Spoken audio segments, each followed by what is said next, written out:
நேயர்களுக்கு அன்பு வணக்கங்கள். உங்கள் அனைவரையும் ஆயுத எழுத்து நிகழ்ச்சிக்கு அன்போடு வரவேற்கின்றோம். தமிழ்நாட்டில் தமிழக சட்டமன்றத்தில் பட்ஜெட் தாக்கலாகி பட்ஜெட் கூட்டத்தொடர் நடந்து வருகிறது. இன்று 3வது நாள். வழக்கமான பரபரப்புக்கு துளியும் பஞ்சம் இல்லாமல் சட்டமன்றம் நடந்து வருகிறது. அதிமுக திமுகவுக்கு இடையேயான வாக்குவாதத்துக்கு பஞ்சமில்லை, பரபரப்பான காட்சிகளுக்கு பஞ்சமில்லை, வெளிநடப்புகளுக்கும் பஞ்சமில்லை. பல்வேறு பிரச்சனைகளை எழுப்பி இவை எழுப்பப்பட விவாதிக்கப்பட அனுமதி இல்லை என எதிர்க்கட்சிகள் வெளிநடப்பு செய்திருக்கிறார்கள். இந்த நிலையில் சட்டமன்ற வளாகத்துக்கு நீண்ட நாட்களுக்கு பிறகு வருகை தந்திருக்கிறார் எதிர்க்கட்சி தலைவரும் தேமுதிக தலைவருமான விஜயகாந்த் அவர்கள். இந்த நிலையில் தேமுதிக உறுப்பினர்கள் சஸ்பெண்ட் செய்யப்பட்டதை கண்டித்து விமர்சனம் செய்திருக்கிறார். இது நியாயமா? இது தொகுதி சட்டமன்ற மக்களுக்கு செய்யக்கூடிய அநீதியாகுமே என்று தன்னுடைய பார்வையை குற்றச்சாட்டை வெளிப்படுத்தியிருக்கிறார். பல்வேறு விவகாரங்களுக்கு அரசும் பதிலளித்திருக்கிறது. இன்றைய சட்டமன்ற நிகழ்வில் பல கேள்விகள், பல விவாதத்துக்குரிய அம்சங்கள் இன்று நிகழ்ந்திருக்கின்றன. விவாதிப்போம் இன்றைய ஆயுத எழுத்து நிகழ்ச்சியில். அதற்கு முன்பாக கூடுதல் தகவல்களை இது சார்ந்து தருகிறார் எமது சிறப்பு செய்தியாளர் சலீம். தமிழக சட்டசபையில் பட்ஜெட் தாக்கல் செய்யப்பட்டு இது தொடர்பான விவாதங்கள் நடைபெற்று வருவதால் இதற்கு பெயர் பட்ஜெட் கூட்டத்தொடர். ஏற்கனவே சட்டசபையில் நடைபெற்ற தள்ளுமுள்ளு காரணமாக தேமுதிக எம்எல்ஏக்கள் பட்ஜெட் கூட்டத்தொடர் முழுவதும் சஸ்பெண்ட் செய்யப்பட்டு அறிவிக்கப்பட்டார்கள். இந்த நிலையில 25ஆம் தேதி தமிழக சட்டசபையில் பட்ஜெட் தாக்கல் செய்யப்பட்டது. தேமுதிக எம்எல்ஏக்கள் வந்திருந்தார்கள். சட்டசபை உள்ள வர்றதுக்கு அனுமதி கிடையாது என்பதால் கருப்பு சட்டை அணிந்து வந்து சட்டசபை வளாகத்தில் தர்ணாவில் ஈடுபட்டார்கள். இது ஒரு புறம் இருக்கையில எதிர்க்கட்சிகள் எல்லாரும் என்ன பண்ணிருக்காங்க அப்படின்னா, இவ்வளவு பெரிய தண்டனை கூடாது, தேமுதிகவினருக்கு தண்டனையை குறைக்க வேண்டும் என்று முறையிட்டிருக்கிறார்கள். சபாநாயகரிடம் கோரிக்கையை முன்வைத்திருக்கிறார்கள். இது ஒரு பக்கம் இருக்கையில இன்று தேமுதிக எம்எல்ஏக்கள் மீண்டும் சட்டசபை வளாகத்திற்கு வந்திருந்தார்கள். சட்டசபை உள்ளவர அனுமதி கிடையாது என்பதால் சட்டசபை வளாகத்தில் வாயில் கருப்பு துணி கட்டிக்கொண்டு தர்ணாவில் ஈடுபட்டார்கள். தேமுதிக கட்சித் தலைவர் திரு விஜயகாந்த் இன்று கையெழுத்திட சட்டசபை வந்திருந்தார் என்ற செய்தியை நீங்கள் எல்லாம் பார்த்திருப்பீங்க. கையெழுத்திட்டு முடித்த பிறகு கொஞ்ச நேரம் கழிச்சு தேமுதிக எம்எல்ஏக்களை சந்தித்தார். அதன் பிறகு அவர்கள் தர்ணாவை கைவிட்டார்கள். இதெல்லாம் ஒரு புறம் இருக்கையில இன்று கேள்வி நேரம் முடிந்த பிறகு திமுக சார்பாக மு.க. ஸ்டாலின் அவர்கள் சட்டசபை முடிய இன்னும் 2 நாள் தான் இருக்கு, கவன ஈர்ப்பு தீர்மானம் நிறைய கொடுத்திருக்கோம், இது தொடர்பான விவாதங்கள் நடைபெற வேண்டியுள்ளது என்று அனுமதி கேட்டார். பட் அந்த கவன ஈர்ப்பு தீர்மானங்கள்லாம் ஆய்வில் இருக்கு என்று சபாநாயகர் பதிலளித்தார். திமுகவிற்கு பிறகு ஒவ்வொரு கட்சியாக பேச வாய்ப்பளிக்க மறுக்கிறது ஆளும் கட்சி அப்படின்னு சொல்லிட்டு அவங்க வெளிநடப்பு செஞ்சுட்டாங்க. எல்லா கட்சியும் வெளிநடப்பு செய்த பிறகு அமைதியாக இன்று சட்டசபை நடைபெற்றது. பாட்டாளி மக்கள் கட்சி, சிபிஎம், திராவிட முன்னேற்ற கழகம், புதிய தமிழகம் என பல கட்சிகள் இன்று வெளிநடப்பு செய்திருக்கிறார்கள். நாங்கள் பல்வேறு கவன ஈர்ப்பு தீர்மானத்துக்கு கோரிக்கை வைத்திருக்கின்றோம், அவையெல்லாம் எடுத்துக் கொள்ளப்படல, பல முக்கியமான பிரச்சனைகளை எழுப்ப நாங்கள் முனைகின்றோம், ஆனால் அதற்கு அனுமதி இல்லை என்ற குற்றச்சாட்டோடு வெளிநடப்பு செய்திருக்கிறார்கள். பல்வேறு கேள்விகள் எழுந்திருக்கின்றன.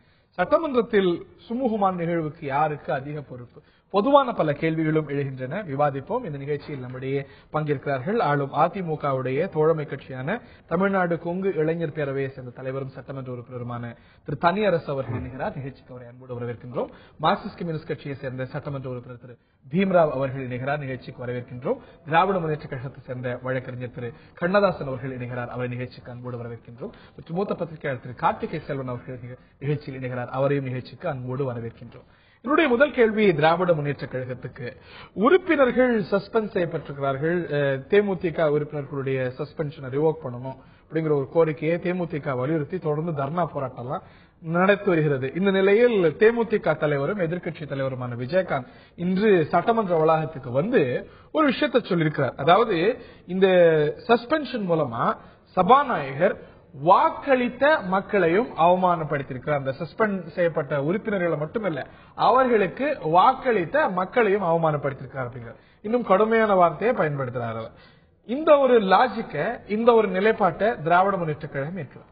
கிட்டத்தட்ட இந்த ஜெயலலிதா அரசு பதவியேற்ற பிறகு சட்டப்பேரவை என்பது ஒரு துதிபாடும் அவையாக மாறிவிட்ட பிறகு அங்கு மக்கள் பிரச்சனையை எழுப்புவதற்கு யாருக்கும், குறிப்பா எதிர்க்கட்சிகளுக்கு எந்த அனுமதியும் கிடையாது. ஒரு பிரச்சனையை ஒரு உறுப்பினர் சொல்ல, ஆளுங்கட்சி உறுப்பினர் சொல்லுகிறார் என்றால் அவர் ஜெயலலிதாவை பற்றி லாலி பாடி ஒரு நிறைய நேரம் முடித்த பிறகு ஏதோ ஒரு சொல்லும் பொழுது அது அம்மாவின் கவனத்துக்கு வரும் என்ற பதில்தான் வருகிறதே தவிர, ஆனால் எதிர்க்கட்சி உறுப்பினர்கள் ஆக்கப்பூர்வமான இந்த அரசுடைய குறைபாடுகளை, மக்களுக்கு செய்ய வேண்டிய அந்த செயல்களை செய்வதற்காக எது பேசினாலும் அவர்களை பேசிவிடாமல் தடுத்து அவர்களை வெளியேற்றக்கூடிய ஒரு சூழலைத்தான் சட்டப்பேரவை நடந்து கொண்டிருக்கிறது. இந்த விமர்சனத்தை தொடர்ந்து வைத்து வரீங்க. இந்த விமர்சனம் திராவிட முன்னேற்ற கழக ஆட்சி காலத்தில் அதிமுக உள்ளிட்ட கட்சிகளால் வைக்கப்பட்டது வேற மாதிரி. என்னுடைய கேள்வி, இந்த ஒரு உறுப்பினர்கள், தேமுதிக உறுப்பினர்கள் சஸ்பெண்ட் செய்யப்பட்டிருக்காங்க, அதை நீங்களும் எதிர்க்கிறீங்க அந்த நடவடிக்கை. ஆனா ஒரு எதிர்க்கட்சி, பிரதான எதிர்க்கட்சி தலைவர் ஒரு லாஜிக் வைக்கிறார், அவங்களுடைய சஸ்பென்ஷன் மூலமா தொகுதி மக்களையும் இன்சல்ட் பண்றார் ஸ்பீக்கர். நிச்சயமாக ஒரு சட்டப்பேரவை தேர்ந்தெடுக்கப்படுகிறார் என்றால் அவர் அந்த சட்டப்பேரவையை பிரதிநிதித்துவப்படுத்துவதாக பொருள். அப்படி பிரதிநிதித்துவப்படுத்தக்கூடியவரை அவைக்குள்ளேயே விடமாட்டேன் என்று தடுத்து நிறுத்துவது என்பது அந்த தேர்ந்தெடுத்த வாக்களித்த மக்களை அவமானப்படுத்தக்கூடிய ஒரு செயலாகத்தான் கருதப்படும். அதே போல அவைக்கே வராமல் இருப்பது அப்படிங்கிறது, வாய்ப்பிருந்தும் வராமலே இருப்பது அப்படிங்கிறது தேர்ந்தெடுக்கப்பட்ட தொகுதி மக்களுக்கு செய்யக்கூடிய அவமானம் அப்படின்னு அதே அழகுல தானே பார்க்க. நீங்க யாரை குறிப்பிட்டு சொன்ன தலைவர் கலைஞர் அவர்களை பொறுத்தவரை, தலைவர் கலைஞர் அவர்களை பொறுத்தவரை அவைக்கு வர தயார், எனது உடல்நிலையை கருதி இருக்கை வசதி செய்து கொடுத்தால் வர தயார் என்று பலமுறை கேட்டார். ஒரு மூத்த தலைவர், 5 முறை முதலமைச்சராக இருந்தவர், 12 முறை சட்டப்பேரவை தேர்ந்தெடுக்கப்பட்டவர் ஒரு கோரிக்கையை வைக்கிறார். அதை கூட செவிமடுக்காத ஒரு சட்டப்பேரவை. அவர் வருவர் தயாராகத்தான் இருக்கின்றார். ஆனால் அதற்கான வசதி ஏற்பாடுகள் செய்திடப்படும் வரல. ஆனால் எதிர்க்கட்சி தலைவர் வருவல் என்பது அந்த கருத்தை அவரிடம் கேட்க வேண்டும்.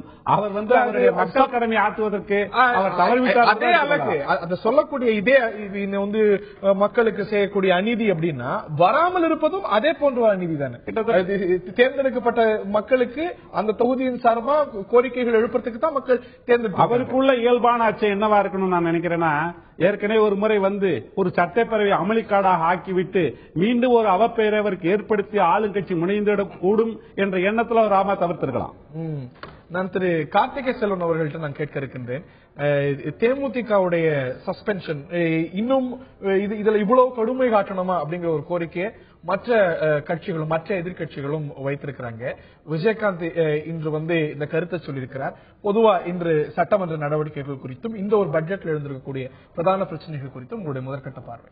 பொதுவா ஒரு சட்டமன்ற கூட்டத்தொடரை வந்து ஒரு முக்கியமான விவாதங்களை, அதுவும் குறிப்பா பட்ஜெட் கூட்டத்தொடர், இதுல வந்து நிறைய விஷயங்கள் அலசறதுக்கு இருக்கிறது. இதற்கு வந்து ஒரு நல்ல ஆரோக்கியமான ஒரு சூழலை, விவாதத்துக்குரிய ஒரு சூழலை உருவாக்க வேண்டியது 2 பேருடைய கடமையும் கூட.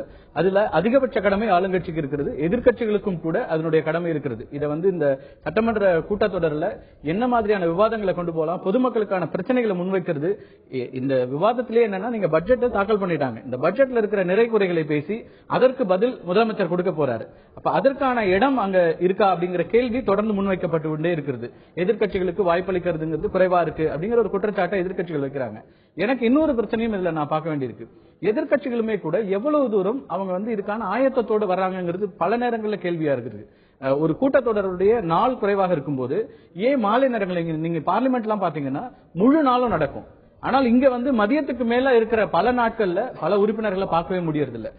உணவு இடைவேளைக்கு பிறகு இருக்கிறது இல்ல. நமக்கு கிடைக்கிற நேரங்களை ரொம்ப வந்து ஒரு குவாலிட்டேட்டிவா பயன்படுத்துற அளவுக்கான உறுப்பினர்களுடைய எண்ணிக்கை ரொம்ப குறைஞ்சிட்டே இருக்கிறத நான் பார்க்க முடியுது. ரொம்ப அபூர்வமா இன்னைக்கு வந்து திமுகவில் இருந்து துரைமுருகன் அவர்கள் நிறைய பாயிண்ட்ஸோட வந்திருந்தாரு. சிஏஜி ரிப்போர்ட்டை வச்சுட்டு அவரோட ஆர்குமெண்ட்ல நிறைய விஷயங்களை முன் வச்சிருக்காரு. அதுக்கு முதலமைச்சர் சொல்றாரு, என்னுடைய பதிலுரையில நீங்க எழுப்பின கேள்விகளுக்கு எல்லாம் நான் பதில் கொடுக்கிறேன் அப்படின்றாரு. இந்த மாதிரியான ஒரு காட்சியை ரொம்ப அபூர்வமா தான் பார்க்க முடியுது இந்த 4 வருடங்கள்ல. இன்னொரு விஷயம் நீங்க முன்வச்ச விஷயம் என்னன்னா, தேமுதிக எம்எல்ஏக்கள் மீதான இந்த ஒரு நடவடிக்கை அப்படிங்கறதுல எதிர்க்கட்சிகள் மொத்த பேருமே வந்து வேண்டுகோள் வைக்கிறாங்க, இதனுடைய கால அளவை குறைங்க அப்படின்னு சொல்லிட்டு. அவர்கள் தவறு செய்திருக்கிறாங்க, அதுக்கான நடவடிக்கை எடுத்திருக்கீங்க அப்படின்னா அவர்களையும் உள்ள வச்சுட்டு. ஏன்னா இன்னைக்கு வந்து ஒரு பெரிய மெஜாரிட்டியோட ஆளுங்கட்சி இருக்கு. அப்ப அந்த ஆளுங்கட்சி இன்னும் கூட பெருந்தன்மையோட அவர்களையும் உள்ள வச்சுட்டு அவர்களுடைய குற்றச்சாட்டுகள் என்ன சொல்றாங்க, இல்ல குறைகள் என்ன சொல்றாங்களோ அதுக்கு ஒரு ஸ்பேஸ் கொடுக்கறதுக்கு முன் வரணும். அதே நேரத்தில் எதிர்க்கட்சி தலைவராக அதிமுக தலைவர் ஜெயலலிதா இருந்தபோது தன்னந்தனியாக வந்து அந்த சட்டமன்றத்தில் தன்னுடைய கட்சியை பிரசன்ட் பண்ணிட்டு போனாங்க. அந்த முன்னுதாரணங்களும் இருக்கிறது. இன்னைக்கு வரைக்கும் அதை வந்து அதிமுகவினர் பெருமையாகவும் பேசிக்கிறாங்க. அந்த மாதிரியான ஒரு வாய்ப்பு விஜயகாந்துக்கும் இன்னைக்கு இருந்தது. கையெழுத்து போட்டதோடு இல்லாமல் அவர் சட்டமன்றத்துக்கு வந்து தன்னுடைய கட்சியினுடைய பிரச்சனை, இன்னைக்கு வெளியில மீடியால பேசின விஷயங்களை பேச அனுமதிக்கிறாங்களோ இல்லையோ அதுக்கான ஒரு முயற்சியாவது எடுத்திருக்கலாம். அவர் உள்ள வந்து இதுவரைக்கும் வந்து இப்ப நீங்க திமுக தலைவர் கலைஞர் கருணாநிதிக்கு கூட ஒரு இதை சொல்ல முடியும். அவர் தொடர்ந்து வந்து எனக்கான இடம் அளிக்கப்பட்டா நான் வரேன்னு சொல்றாரு. அதுல கூட அவருடைய வயது உள்ளிட்ட பல விஷயங்களை காரணமா வச்சு ஒரு எக்ஸம்ஷனை வந்து நம்ம யோசிக்க முடியும். ஆனால் ஒரு பிரதான எதிர்க்கட்சி தலைவராக இருக்கிறவர் நிச்சயமா அவருக்கான ஒரு வாய்ப்பை வந்து சரியா பயன்படுத்தல அப்படிங்கிற ஒரு இது இருக்கு.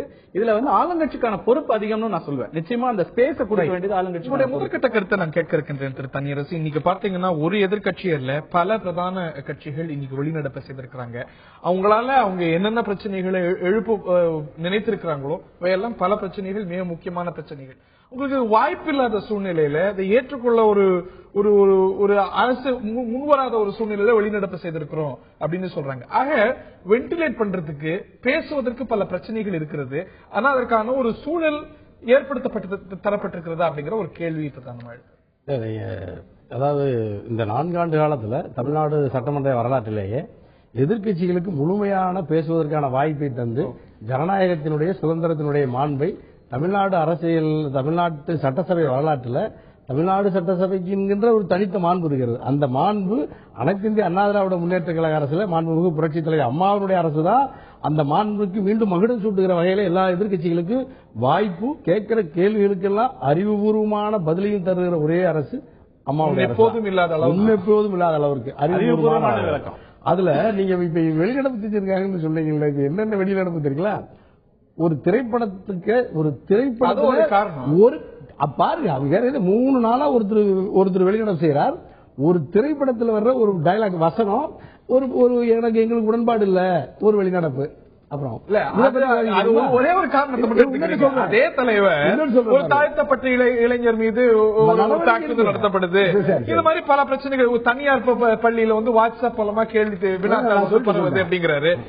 சட்டம் ஒழுங்கு பிரச்சனையை திராவிட முன்னேற்ற கழகம் எழுப்புது. நெற்பயிர் விவசாயிகள், கரும்பு விவசாயிகள் இவ்வளவு பிரச்சனைகள். ஒரே பிரச்சனை மட்டும் ஒன்னு சொல்லு, நான் முத்துக்குமார் சாமி ஏன் அது இப்ப நடவடிக்கைகள் இல்ல, விசாரணையில் இருக்குதுன்னு சொல்றாங்க.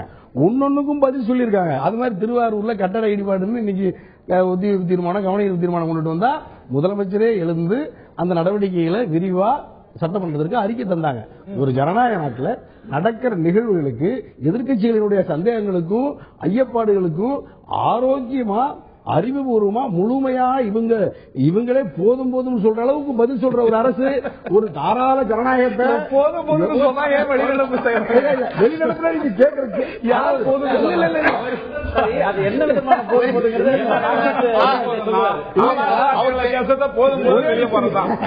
இல்ல. இப்ப நீங்க 5 லட்சம் ரூபாய் இப்ப அதுல பாருங்க, அந்த அறிவிப்புல ஒன்று சொல்லு, ஜனநாயகத்தினுடைய மாண்புன்னா என்ன, வேற ஒண்ணுமே இல்லையா? ஆளுங்கட்சிக்கிட்ட இவங்க கவனத்துக்கு இருக்கிறாங்க. இறந்த தொழிலாளர்களுக்கு 5 லட்சம் ரூபாய், காயமடைந்தவர்களுக்கு 50,000. இவங்க என்ன நோக்கத்துக்காக கவனத்தை ஈர்த்தாங்களோ அது மாதிரி நடவடிக்கை, ஆறுதல், இழப்பீடு கொடுத்தாச்சு. திரு பீமராவ் அவர்கள்ட்ட நான் கேட்க இருக்கின்றேன். நீங்க 104 கவன ஈர்ப்பு தீர்மானத்தை கொடுத்திருக்கிறதா சொல்லியிருக்கீங்க. உங்களுக்கே தெரியும், ஒவ்வொரு விஷயமா தான் எடுத்துக்க முடியும். இன்னைக்கு எதிர்க்கட்சிகள் பல கோரிக்கைகளை முன்வைத்து இதை எடுத்துக்கல அப்படின்னு வெளிநடப்பு செய்திருக்கீங்க. அதுல சில விஷயங்களுக்கு இன்றே முதலமைச்சர் விளக்கம் கொடுத்திருக்கிறார். உதாரணத்தை பார்க்கும்பொழுது திருவாரூர் சம்பவமாகட்டும், இல்லன்னா குடிநீர் விஷயமாகட்டும், இவையெல்லாம் திராவிட முன்னேற்ற கழகம் உள்ளிட்ட கட்சிகள் இவெல்லாம் எழுப்பதுக்கு எங்களுக்கு வாய்ப்பு இல்லை அப்படின்னு குற்றச்சாட்டு வைக்கிறது. வேலூர் சம்பவமாகட்டும், இவற்றுக்கெல்லாம் லேண்ட் பில் ஆகட்டும், இதற்கெல்லாம் அதிமுக மௌனம் காக்கிறது அப்படின்னு ஒரு குற்றச்சாட்டு வைக்கிறீங்க. அதற்கெல்லாம் இன்னைக்கே விளக்கம் கொடுக்கிறார் முதலமைச்சர். சோ ஒன்னொன்னா தானே எடுத்துக்க முடியும், அதை நீங்க ரெகக்னைஸ் பண்ணணும். இல்ல கண்டிப்பா. இப்ப 104 கொடுத்திருக்கோம் அப்படின்னு சொன்னா உடனே எடுத்துங்கன்னு யாருமே சொல்லல. 104 எடுத்துங்க அப்படின்னு சொல்லல. அதுல என்ன நம்ம சொல்றதுன்னா, எது முக்கியத்துவம் வாய்ந்தது அப்படின்னு இருக்கு. எனவே அதெல்லாம் நீங்க எடுத்துக்கலாம். ஏன்னா கடந்த சட்டமன்ற கூட்டத்தொகையில அது மாதிரி நாங்க கொடுத்திருக்கோம். அப்ப 124 கொடுத்தோம். எனவே இது வரைக்கும் எடுக்கக்கூடிய அந்த கவன ஈர்ப்பு தீர்மானம் என்பது அரசின் கவனத்தை ஈர்ப்பதற்காகத்தானே தவிர அரசின் மீது குற்றம் சொல்வதற்காக அல்ல. அது அண்ணா அவர்கள் ரொம்ப நல்லா சொல்லுவார். அதாவது ஆளுங்கட்சி வந்து மாப்பிள்ளை மாதிரியும் எதிர்கட்சி வந்து மாப்பிள்ளை தோழன் மாதிரியும் இருக்கணும் அப்படின்னு சொல்லுவார். யார்? அண்ணா அவர்கள் எதிர்கட்சி தலைவராக இருக்கும்போது. அப்ப சில நேரங்களில் மாப்பிள்ளை தோழன் குறும்பு பண்ணுவாரு. அந்த குறும்பை மாப்பிள்ளை வந்து ரொம்ப, அதாவது இதுவா எடுத்துக்கிட்டோம், எப்படி எடுத்துக்கிட்டோம், பாசிட்டிவா எடுத்துக்கிட்டோம் அப்படின்னு அவர் சொல்லுவாரு. ஆனா இது குறும்பு பண்றதுக்காக இல்ல. அது பாயிண்ட் என்ன அப்படின்னு சொன்னா, கேள்வி நேரங்களில் 11 மணிக்கு முடிக்க வேண்டியது 11 வரைக்கும் பண்றாங்க, நல்லது, ஒன்னும் தப்பில்லை. துணை கேள்வியில் கூட மந்திரிகள் பொறுப்பா பதில் சொல்றாங்க, நல்லது. ஆனா அதே நேரத்தில் தமிழ்நாட்டோட அந்த மொத்த இஷ்யூவும் எடுக்கும்போது யாருக்கும் எதிர்கட்சி என்பதனால நாளைக்கே ஒரு ஒரு ஏதோ ஒரு ஒரு ஆட்சி மாற்றம் மற்றதுக்காக வந்து அரசை குற்றம் சொல்வதல்ல, அதை ஷேப் பண்றதுக்கு தான் அதை நம்ம பண்றோம். இன்னொரு நீங்க எவையெல்லாம் அரசுடைய கவனத்துக்கு கொண்டு வரணுங்கிறதா எங்களோட நோக்கம், குற்றஞ்சாட்டுதல்ல நோக்கம் அப்படிங்கிறீங்க, ரைட். பட் நீங்களே எழுப்பின பல விஷயங்களையும் இந்த கூட்டத்தொடரிலேயே அரசாங்கம் எழுப்பல எடுக்கல அப்படின்னு சொன்ன விஷயங்களையே அரசாங்கம் எடுக்கல. ஒரு விஷயம் முத்துக்குமார் விஷயத்துக்காக நாங்க வந்து வெளிநடப்பு பண்ணாங்க. ரெண்டாவது என்ன அப்படின்னு சொன்னா, ஏற்கனவே உங்களுக்கு தெரியும் மௌலி வாக்கு விஷயம் வந்து வரும்போது நம்ம என்ன சொன்னோம்னா, நாம தான் சிபிஐ என்கொயரி கேட்டோம். காரணம் என்னன்னா, அந்த நில அடுக்குகள் எப்படி இருக்கு, அதுல டெஸ்ட் பண்ண ஒவ்வொரு ஃப்ளோரும் வரும்போது பர்மிஷன் கொடுக்கலாம். அந்த ஆய்வறிக்கை சப்மிட் பண்ணப்பட்டு அதுல என்னென்ன குறைகள் இருக்கு என்று தீர்வு செய்திருந்தால் இது நடந்திருக்காது. அது தஞ்சாவூர்ல நடந்த அந்த 5 பேர், அது அண்ணன் சொன்ன மாதிரி மானியம் கொடுத்திருக்காங்க, இதெல்லாம் ரைட். ஏன்னா என்னன்னா 5 ஊர்கள் பலியா இருக்கு. அப்ப என்னன்னா மௌலிவாதத்தோட இன்சிடென்ட் ஒரு படிப்பினை எடுத்துக்கொண்டால் இன்னொரு நிகழ்ச்சி அது போன்று நடக்காம இருப்பதற்காக தான் அதை நம்ம சொல்றமே ஒழிய, எனவே இதனால் வந்து ஆளுங்கட்சியை குற்றச்சாட்டு உங்க மீது வைக்கிற உள்நோக்கத்தோடு ஆளுங்கட்சியை குற்றஞ்சாட்டும் நோக்கத்தோட செய்றீங்கன்னு சொல்லல. என்னுடைய கேள்வி என்னன்னா, நீங்க எடுக்கணும்னு சொன்ன விஷயங்களை ஒன்றன் பின் ஒன்றா எடுக்க முடியும்பொழுது நாளைக்கு இந்த முத்துக்குமாரசாமி விஷயத்துக்கு விளக்கம் அளிக்கப்படலாம். அந்த ஒரு வெளிநடப்பு அப்படிங்கறது நீங்க அவ்வளவு அந்த ஸ்டெப்புக்கு போயிருக்கணும். ஒரு விஷயம் நான் கார்த்திக் சொன்னதோட உடன்படுறேன். என்ன விஷயம் அப்படின்னா, நீங்க 4 நாள் 5 நாள் நடத்த வேண்டிய அவசியம் கிடையாது. பார்லிமெண்ட் மாதிரி நீங்க மதியம் செஷன் வரைக்கும் பிரேக் பண்ணுங்க. மீண்டும் என்னன்னா ஒரு 5 மணிக்கு ஆரம்பிச்சு இரவு 7-8 மணி வரைக்கும் கூட நம்ம நடத்தலாம். அதுல ஒன்றும் பிரச்சனையே கிடையாது. ஆனா என்ன, ஒரு 5 நாட்களுக்குள் அனைத்து விஷயங்களையும் பேசி முடிப்பதற்கான கால அவகாசம் இல்லை. எனவே கூட்டத்தொடர் நீங்க பொதுவா பாத்தீங்கன்னா 42 நாள் 35 நாள் இப்படிதான் முடியுது. 62 நாள் 80 நாள் என்று கூட்டத்தொடரை நீட்டிக்க வேண்டிய அவகாசம் என்பது தேவை. ஏன்னா ஒட்டுமொத்த பிரச்சனை ஒரு பட்ஜெட் செஷன்ல ஓட்டான் அக்கௌண்ட்ஸ் மட்டும் வாங்கிட்டு போக முடியாது. அப்ப நம்ம என்ன சொல்றோம் அப்படின்னா, நீங்கள் நேரடியாக எதிர்கட்சிகளுக்கு இப்ப உதாரணத்துக்கு நான் கேள்வி நேரத்தை மறுபடியும் எடுத்துக்கலாம். அவங்க இப்ப பண்ற நேரத்தை இப்போ நீங்க ஒரு கேள்வி கேட்கறீங்கன்னா நான் ஒரு பதில் சொல்றேன். அதுக்கப்புறம் நான் இன்னொரு விளக்கத்தை மந்திரி கொடுப்பாரு. மறுபடியும் நான் வந்து என்னுடைய இந்த மீன் டைம் என்டையர் செஷன் யாரும் வந்து இன்டர்வென்ஷன் பண்ண மாட்டாங்க. எனி பர்சன் இன்டர்வென்ஷன் பண்ண மாட்டாங்க. அப்ப நம்ம என்ன பண்ணோம், நான் வந்து ஒரு மெம்பர் அடிப்படையில் என்னுடைய கருத்துக்களை நான் தவறா கூட சொல்லட்டும், முழுசா நான் சொல்றேன். ஆனால் மீண்டும் அமைச்சர் அவர்களும் மாண்புமிகு முதலமைச்சர் அவர்களும் அவர்களுக்கு போதிய நேரமும் அவகாசம் இருக்கு. எதுக்கு? திரும்ப பதில் சொல்வதற்கு. இப்ப நான் தவறா பேசுறேன்னு சொன்னா முதலமைச்சர் என்ன சொல்லலாம், சபாநாயகரை பார்த்து இவர் தவறாக பேசியிருக்கிறார், உண்மைக்கு மாறாக பேசுகிறார், எனவே அவை குறிப்பிலிருந்து நீக்கு என்று சொல்வதற்கான அதிகாரமும் முதலமைச்சருக்கு உண்டு. எனவே போதிய வாய்ப்பும் இடைவெளியும் கொடுக்கும் போதுதான் ஒரு கருத்தை முழுமையாக பிரதிபலிக்க முடியும். அது இல்ல அப்படிங்கறது உங்களுடைய குற்றச்சாட்டம். திரு கண்ணதாசன் அவர்கள்ட்ட தான் மீண்டும் கேட்க இருக்குது. இன்னைக்கு திமுக முக்கியமா வெளிநடப்பு செஞ்சும் போது குடிநீர் பிரச்சனை இருக்கிறது, விவசாயிகள் பிரச்சனை இருக்கிறது, இன்னும் சொல்ல போனா துரைமுருகன் குறிக்கிட்டு இல்ல அதே போல அந்த ஒரு வேலூர் சம்பவம் குறித்தும் பேச வேண்டியிருக்கிறது அப்படின்னா, இவற்றுக்கெல்லாம் எந்தெந்தெல்லாம் பிரச்சனை, குடிநீர் பிரச்சனையை நீங்க குறிப்பிட்டீங்க, வேலூர் சம்பவத்தை குறிப்பிட்டீங்க, ரெண்டுத்துக்கும் முதலமைச்சர் விளக்கம் கொடுத்துட்டார். அதாவது கவன ஈர்ப்பு தீர்மானம் ஒரு சட்டப்பேரவையில் கொண்டு வருவதால் அத்தியாவசியமான பிரச்சனைகளுக்கும் எதிர்க்கட்சிகள் கவன ஈர்ப்பு தீர்மானம் கொண்டு வந்து அதற்கு பதிலளிக்க வேண்டிய கடமை அரசுக்கு உண்டு, ஆளுங்கட்சிக்கு முக்கியமாக உண்டு. இன்றைய தினம் குடிநீர் பிரச்சனை மட்டுமல்ல, முத்துக்குமாரசாமி அவர்கள் தற்கொலை செய்து கொண்ட விவகாரம், அண்ணா நூலகம் இன்றைய தினம் குப்பை காடாக மாற்றப்பட்டு விட்டது. சர்வதேச அளவிலே மிகப்பெரிய நூலமாக இருந்த ஒரு அண்ணா நூலகம் குப்பை காடாக ஆக்கப்பட்டுக் கொண்டிருக்கிறது. அங்கு நூல்கள் அழிந்து கொண்டிருக்கின்றன என்ற ஒரு கவன ஈர்ப்பு கொடுத்தாங்க. அதுக்குள்ள என்ன பதில் சொன்னாங்க? பதிலே சொல்லல. எடுத்துக்காட்டாக எழுந்து ஒரு உறுப்பினர் எழுந்து துரைமுருகன் பேச ஆரம்பிச்ச உடனே உட்காருங்க என்னுடைய விவாதத்தில் இருக்கிறது என்று பேச மறுப்பு அளிக்கப்படுகிறது தவிர என்ன சொல்லுவது என்று கேட்கக்கூட அவைத்தலைவர் தயாராக என்ற பொழுது அங்கு சட்டப்பேரவை நடைபெறுகிறதா அல்லது எதிர்க்கட்சிகளை அடக்கி ஒடுக்குவதற்கு அவர்கள் குரல் வழியை நெரிப்பதற்கான வேலை நடைபெறுவது தெரியல. இவர்கள் சொல்றாங்க, என்ன சொல்றாங்க கேட்டீங்கன்னா, இன்னைக்கு நடந்த சம்பவம் சொல்றேன்னா சட்டமன்ற கட்சி ஒரு பிரச்சனைகளை எழுப்புகிறார்கள் என்றால் எதிர்க்கட்சியினர் அதற்கு அமைதியாக பதிலளித்து அவர்கள் ஒரு மக்களுக்கு தெரிய வேணும் என்ன செயல்றாங்கன்னு சொல்றாங்க. அதுவும் தேவை. இந்த திருவாரூர் பல்கலைக்கழகம் கட்டும்பொழுது 5 பேர்கள் இறந்து விட்டார்கள் என்றால் கவன ஈர்ப்பு தீர்மானம் அவர்கள் சொல்ல வரேன். அது என்ன பேச வராங்கன்னு கூட கேட்காமல் இருப்பதற்கு இப்ப மார்க்சிஸ்ட் தோழர்கள் 104 கவன ஈர்ப்பு கொடுத்து என்ன செஞ்சிருக்கிறாங்க, அதுல என்ன அவங்க விளக்கம் சொல்லி இருக்கிறாங்க?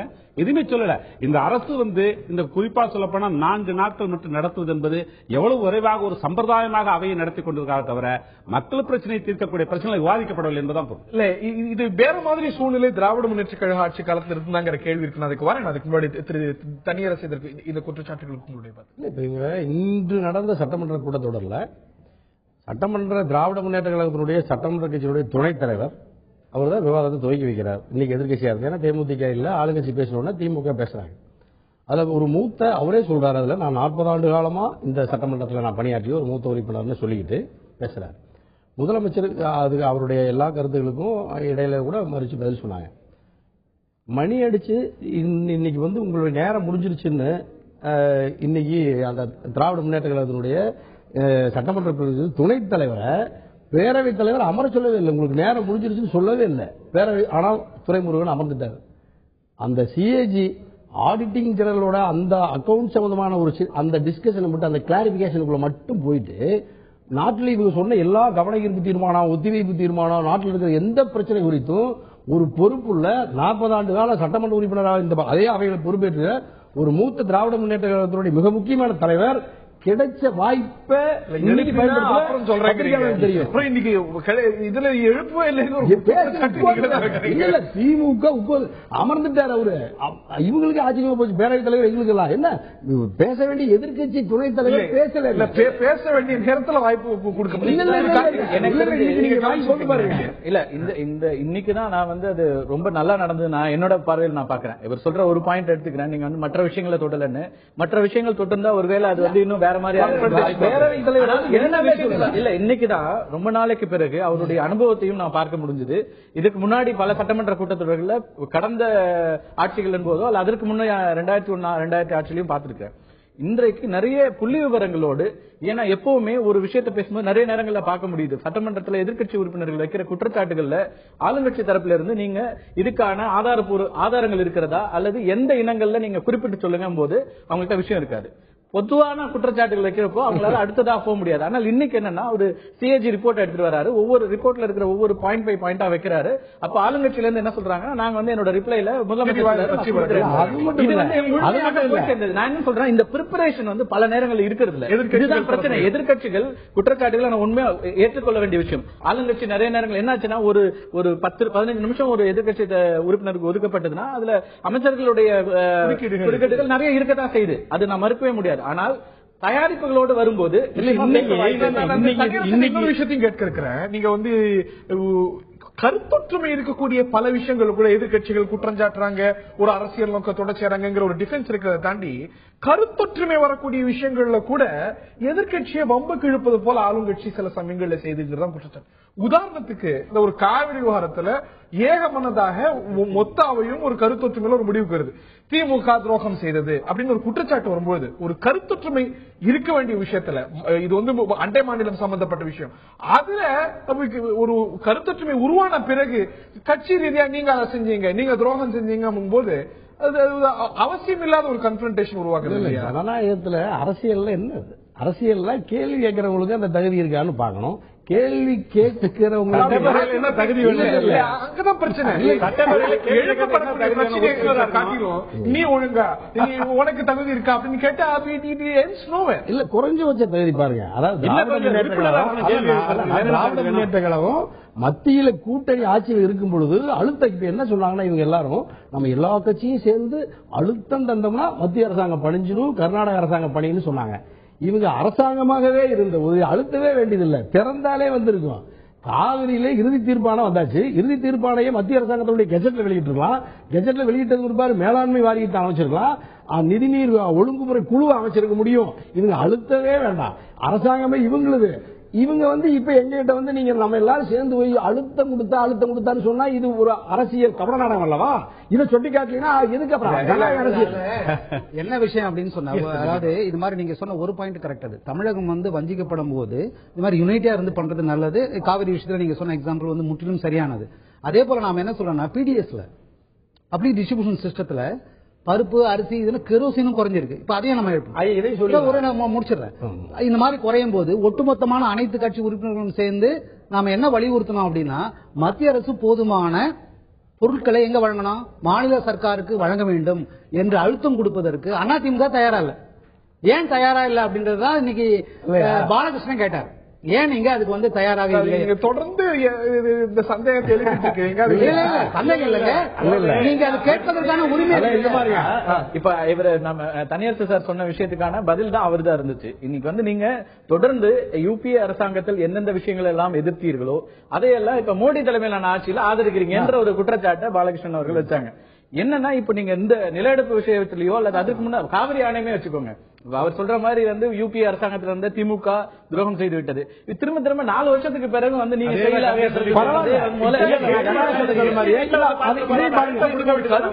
வந்த பிறகு ஒரு கருத்தை வந்து வேறுபட வைப்பது அப்படிங்கிறது ஒவ்வொருத்தரோட அணுகுமுறையில ஒவ்வொரு கட்சியோட அணுகுமுறையில இன்னொருத்தருக்கு மாறுபாடு இருக்கும். ஒரு கருத்தொற்றுமை உண்டான பிறகு திருப்பி வந்து பிளவுபட்டு நிற்பது அப்படிங்கிறது அந்த விஷயத்துக்கு அதனுடைய முயற்சி குறித்து நம்முடைய பத்திரிகையாளர் கார்த்திக் செல்வனையா கரெக்ட் சரியா சொன்னாங்க. இந்த சட்டமன்றத்தை பொறுத்தவரைக்கும் அந்த காவிரி அணையில மேகதாது அணை கட்டுற சம்பந்தமான இஷ்யூல இவங்க அனைத்து கட்சி ஒன்னா சேர்ந்து போய் பிரதமர் முறையிடணும்னு சொன்னாங்க. அந்த தனி தீர்மானத்தை பதிலளிக்கும் போது தனி தீர்மானம் ஏகமன நிறைவேற்றினது கூடவே சொல்றாங்க முதலமைச்சர் எல்லா நம்முடைய நாடாளுமன்றங்களும் நாடாளுமன்ற உறுப்பினர்களும் கட்சி பேதம் இல்லாம பிரதமரை சந்தித்து முறையிடுவது இந்த தீர்மானத்தை நம்ம அவருக்கு கையளிப்பதுன்னு முடிவு பண்ணாங்க. அடுத்த நாள் எல்லா கட்சிக்காரங்களும் போனாங்க பார்த்தாங்கல்ல. ஏன் முதலமைச்சர் அனைத்து இந்திய அண்ணா திராவிட முன்னேற்ற கழகத்தினுடைய சட்டமன்றத்துடைய முதலமைச்சர் தமிழ்நாட்டுடைய முதலமைச்சர் அந்த கருத்தை ஏற்றுக்கிட்டு உடனே செஞ்சாங்களா? ஜனநாயக மரபுலவா? அதாவது நான் என்ன கேட்கிறேன், அழுத்தம் கொடுத்த பேசுறீங்களே, ஜெட்லி அங்க வந்து பேசினாரு, வீட்டுல வந்து பேசினாரு, ஏன் இந்த காவிரி பிரச்சனை எல்லாம் அழுத்தம் கொடுத்து வெற்றி பெற்றுக்க வேண்டியது பாருங்க. எல்லாரும் தெரியும், நாங்க எல்லாரும் உங்களுக்கு தெரியாத ஒண்ணு இல்ல. இன்னொன்னு அந்த கூடுதலா இப்ப சட்டமன்றத்துக்குள்ள நாளைக்கு பந்த் நடக்குது சனிக்கிழமை அன்னைக்கு. சட்டமன்றத்தையும் நம்ம வந்து நடத்தாம இருந்தா அவங்களுக்கு ஒரு ஆறுதலா இருக்குன்னு சொன்னாங்க. யாரு சொன்னது? எதிர்கட்சியினுடைய ஏற்கப்பட்டது இல்லையா? அதுதான் நான் சொல்றேன். ஜனநாயகம் தமிழ்நாட்டில் ஜனநாயகத்துக்கு எதிர்கட்சியினுடைய கருத்துக்களுக்கு உணர்வுகளுக்கு மதிப்பளிக்க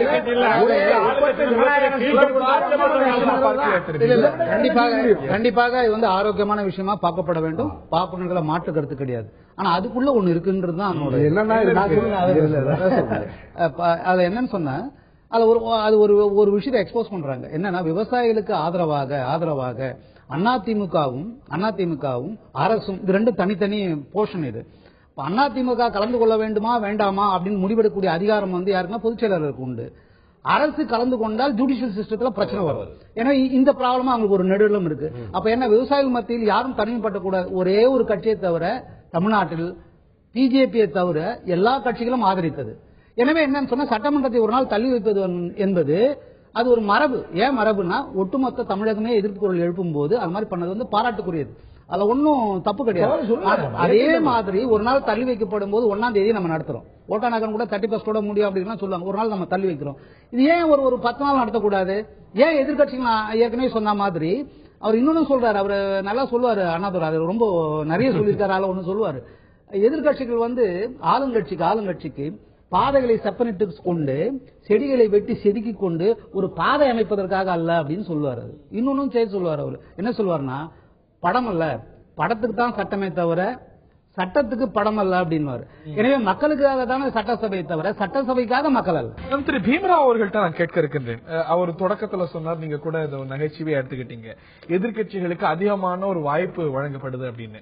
நீங்க நிறைய கவன ஈர்ப்பு தீர்மானம் எல்லாம் கொடுத்திருக்கிறீங்க. ஆனா உங்களுக்கு சட்டமன்றத்துல மக்கள் என்ன பலம் கொடுத்திருக்கிறாங்களோ அதை விட அதிகமான வாய்ப்புகளும் சதவீத நேரமும் கொடுக்கப்பட்டிருக்கு. உங்களுடைய சதவீத அப்படின்னு பாத்தீங்கன்னா 4.95%. 8வது சட்டமன்ற கூட்டத்தொடர் எடுத்துக்கிட்டா உங்களுக்கு 14.44% வாய்ப்பு, 17.97% நேரம். மற்றவங்களுக்கு ரிலேட்டிவா கம்மியா தான் கிடைச்சிருக்கு. அதாவது அவங்களுடைய ப்ரொபோர்ஷன் விட குறைவா கிடைச்சிருக்கு. நீங்க இந்த வருத்தத்தை இவ்வளவு ஆழமா பதிவு செய்யறது அப்படிங்கும் போது சில கேள்வி. ஐயோ, நான் வருத்தத்தையும் சொல்லல, நான் வந்து இதுவும் சொல்லல. என்ன சொன்னேன், அதாவது நீங்க வந்து இந்த மாதிரி ஸ்ட்ராட்டஜி கொடுக்கறத நான் மறுபடியும் அண்ணாக்கு தான் போக முடியும். ஏன்னா திமுகவோ ஏடிஎம்கேவோ 2 பேரும் வந்து அண்ணாவை மிகப்பெரிய அளவுல ஒரு ஜனநாயக தூணுன்னு சொல்றாங்க. நான் மட்டும் இல்ல, பெரியார் பாராட்டிருக்காரு, இந்திரா காந்தி உட்பட பாராட்டி இருக்கிறாங்க. 29/4/1957 அண்ணா இப்படிதான் சொல்றாரு, எண்ணிக்கை ஒரு பிரச்சனையே கிடையாது, அதுக்காக கொடுக்கப்படக்கூடிய நேரங்கள் பற்றி பொருள் குறித்து என்ன பேசுகிறார்கள் என்பதுதான் முக்கியமானது. நாங்கள் 15 பேர் இருக்கிறோம் என்பதற்காக எங்களுக்கு குறைந்த நேரமோ அல்லது அதிகமான நேரமோ அப்படின்னு சொல்லிட்டு அவர் இன்னொரு சஜஷன் சொல்றாரு. இன்னி வரைக்கும் எந்த சட்டமன்றமும் அதை ஏத்துக்கல. அவர் சொன்ன சஜஷன் நான் திரும்ப சொல்றேன். அவர் என்ன சொல்றாருன்னா, ஏராளமான மானிய கோரிக்கைகள் இருக்கு. உதாரணத்துக்கு 34 இருக்குன்னு வச்சுங்க. 34 மானிய கோரிக்கைகளும் கன்சர்ன் மினிஸ்டர், சம்பந்தப்பட்ட அமைச்சர், சம்பந்தப்பட்ட கட்சிகளோடு, இப்ப 7 கட்சிகள் இருக்கான்னு வச்சுங்க, எதிர்கட்சிகள், இந்த 7 கட்சி உறுப்பினர்கள் யார் யார் பேச போறாங்க அவர்களோடு குழு அமைத்து மாநிலத்தின் வளர்ச்சிக்காக அவருடைய ஒரு முதல் கட்ட ஒரு டிஸ்கஷன் நடத்திட்டு அதன் பிறகு நீங்க சட்டமன்றத்தில் விவாதித்தால் அநேகமாக மாநில வளர்ச்சிக்கு அது பயன்படும் சொல்லியிருக்காரு. அநேகமா அவர் ஆட்சி வந்த பிறகு அதை நிறைவேற்றல. இன்னைய வரையில் திராவிட இயக்கங்கள் 67க்கு பிறகும் அதை நிறைவேற்றவில்லை. ஆனா அவர் சொன்ன சஜஷன் உண்மை இன்றைக்கும் இருக்கிறது, சட்டமன்ற குறிப்பிலேயே இருக்காது. ஆனா இதுல என்ன சொல்ல வேண்டியதா, நீங்க சொன்ன ஸ்டாட்டிஸ்டிக்ஸ் உண்மையான உண்மை, ஆனா அதற்கான நேரம் போதவில்லை அப்படின்றதுக்கான காரணமே என்னன்னா, எனக்கு 20 நிமிடங்களை வழங்குறாங்கன்னு சொன்னா இவர் சொன்னதுதான், குறுக்கீடுகள் வருது. அப்ப சபாநாயகர் என்ன சொல்றாருன்னா, பெல் அடிச்ச உடனே நேச்சுரலா மைக் ஆஃப் ஆயிடும். அவர் சொல்றாரு, நீங்கள் அமைச்சர் குறிக்கிடாமல் பேச கற்றுக்கொள்ளுங்கள் அப்படின்றாரு. நாம ஜவஹர்லா இவர்கிட்ட தான் கேட்கணும், சாரி இவர் ஜமாலுதீன் கிட்ட, அவர் தான் அசம்பிளி செக்ரட்டரி. குறிக்கிடாமல் பேசுவதற்கு எப்படி என்று விதி முன்னும் இல்ல. அப்ப என்ன அர்த்தம் அப்படின்னா, ஒரு விஷயம் நல்லா உறுத்துதுங்க. அர்த்தம் என்ன, ஒரு ஃபேக்ட் தவறா இருக்கும்போது அமைச்சர் குறுக்கிட்டு அல்ல. உதாரணத்துக்கு நான் அரியோ அல்லது கார்த்திகோ ஒரு விஷயம் சொல்றேன்னா, என்னிடம் கேட்பதற்கான பொறுமை இல்லை. காரணம் என்னன்னா, இந்த அரசின் மீது ஏதோ குற்றம் சொல்லுகிறார்கள் என்று உடனடியாக அது பதில் சொன்னாங்க பதிவாயிடும் நினைக்கிறாங்க. நான் பேசி முடிச்ச பிறகு நீங்க பேசினாலும் அது பதிவாகும். நான் ஆரம்பத்திலேயே சொன்னேன், பேசியது தவறாக இருந்தால் அதை அவை குறிப்பிலிருந்து நீக்கு என்று சொல்வதற்கான அதிகாரம் கன்சர்ன் மினிஸ்டருக்கும் உண்டு, மரியாதைக்குரிய முதலமைச்சருக்கும் உண்டு. வானலாவை அதிகாரம் இவரு சொல்லல, தனபால் சார் சொல்லல, ஏற்கனவே சொல்லியிருக்கிறாங்க. எனவே ஸ்பீக்கருக்கும் உண்டு. எனவே இதை நம்ம எப்படி பயன்படுத்த போறோம்ன்றது மக்களுக்கான பிரச்சனை தானே. அப்ப ஜனங்க பார்ப்பாங்க. அப்ப இன்னொன்னு என்ன பண்ணும், லைவா டெலிகாஸ்ட் பண்ணுங்க, தமிழக மக்கள் பார்க்கட்டும், சட்டமன்றத்துக்குள் என்ன நடக்கிறது என்று, எதிர்கட்சி தவறா ஆளுங்கட்சி தவறா, எது சரியாக பேசுகிறார்கள் என்பதை முழுமையாக ஒளிபரப்பினால் நிச்சயமாக மக்களுக்கு போய் சேரும். பார்லிமெண்ட்ல இருக்கிற மாதிரி கண்டிப்பாக இதை நாங்க தொடர்ந்து சட்டமன்றத்தில் வலியுறுத்திட்டே வரும். காரணம் என்னன்னா, டெமோக்ரஸியை நீங்க அப்படிதான் வளர்க்க முடியுமே தவிர, இல்லன்னா என்ன நடக்கும்? சொல்லுங்க. லைவ் இதெல்லாம் ரைட்டு தான் சார் சொல்ற ஒரு விஷயத்த, குறுக்கீடுகளை நம்ம ஒட்டுமொத்தமா மறுக்கவும் முடியாது. அது அமைச்சர்களுக்கு இருக்கிற உரிமை. அவங்க சில நேரங்களில் விளக்கங்கள் சொல்ல வேண்டிய அவசியமும் இருக்குது. ஆனா நேரம் யாருக்கு அதிகமா இருக்குங்கிறது தான். 15 நிமிஷம் கடைசியா 50 நிமிஷம் பேசினதா இருக்கும் எதிர்கட்சிகள். அதுல யார் எவ்வளவு நேரம் பேசினாங்கிறது தெரியாது. இதெல்லாம் தான் பிரச்சனை. ஆனா எதிர்கட்சிகள்ல நான் பாக்குற பல விஷயங்கள்ல நம்ம அதையும் பேச வேண்டியிருக்கிறது. ஒரு குறிப்பிட்ட ஒரு சிபிஎம் மாதிரி ஒரு சில கட்சிகள் மட்டும்தான் அவங்களே தயாரித்து சில விஷயங்களை, நீங்க முதல் நாள் தான், மானியத்துக்கு முதல் நாள் தான் அவங்களுக்கு பாலிசி நோட் இருக்கு. எத்தனை பேர் பாலிசி நோட்டை பார்த்துட்டு இந்த பிரச்சனைகளை இங்க ஆராயறாங்கன்னு பாத்தீங்கன்னா, பல நேரங்களில் நீங்க நேரடியா பார்க்க முடியும். 10-12 புத்தகங்கள் கொடுக்கப்படும் எம்எல்ஏக்களுக்கு. அந்த புத்தகங்கள் பாதி எம்எல்ஏக்களுடைய ரூம்கே போறதில்லை. அதை நாங்க நேரடியா கண்கூடா பாக்குறோம். அப்ப நீங்க எவ்வளவு தூரம் உங்களுடைய அவையை நீங்க பயன்படுத்த போறீங்க, அல்லது எத்தனை தூரம் நீங்க இதுல உங்களுடைய ஒரு எதிர்க்கட்சி தலைவராக பேச போகும்போது, அல்ல எதிர்க்கட்சி உறுப்பினராக உங்களுடைய கருத்துக்களை முன்வைக்கிறதுக்கு இதையெல்லாம் படிக்காம ஒரு திங்க் டேங்க் மாதிரியான ஒரு அமைப்பு இங்க கிடையாது.